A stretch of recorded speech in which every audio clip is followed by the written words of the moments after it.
শিয়ালের বিয়েবাড়ি ও উপহারের বাকি এক চালাকির ফল। এক বিয়েবাড়িতে গেল এক শিয়াল। চালাক ছিল, মুখে ছিল ডাল চাল। জমে গেল খাবার, মুখ ভরে খেল। তৃপ্ত হয়ে উঠেই ধীরে ধীরে বলল, আমার উপহার এখনো আসেনি ভাই, বাকিতে রেখো, আমি দিচ্ছি কিছু পাই। লিখে রেখো খাতায়, ভুলো না যেন।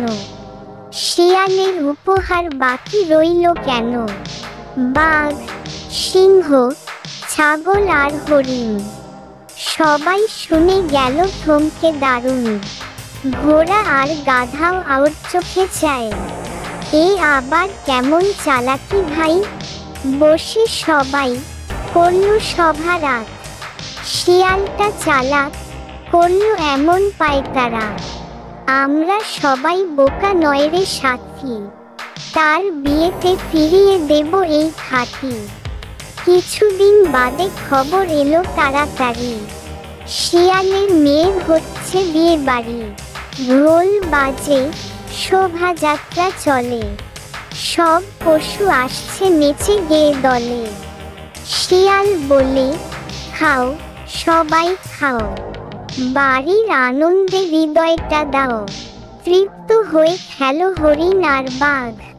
সিংহ বলল, এখন দেব তারাগ। এক এক করে উপহারের হাতা, ভরে গেল বাকি লিখে খাতা।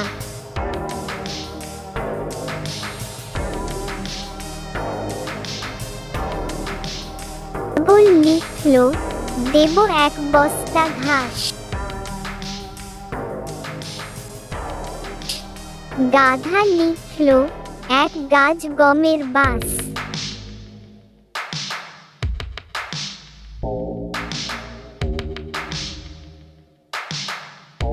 বলল, সোনার নাল বাকি থাক।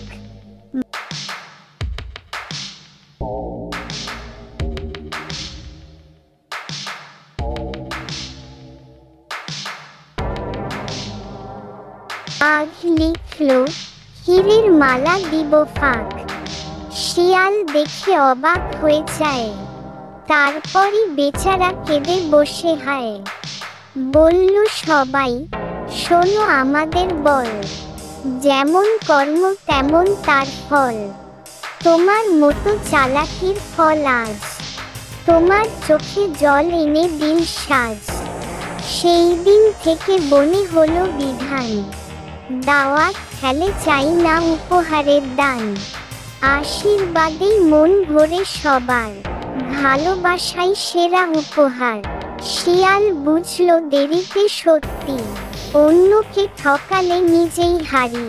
তাই তো আজও চলে নিয়মটা বনে, উপহার নয় মন দিয়ে সুখ বরণে।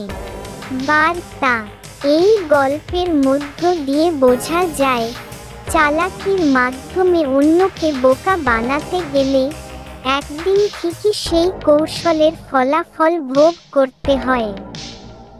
আর কোনো সম্পর্ক বা অনুষ্ঠান যদি হয় ভালোবাসা ও আন্তরিকতায় ভরা, সেখানে উপহারের চেয়ে বড় কিছু নেই, সত্যিকারের আশীর্বাদ।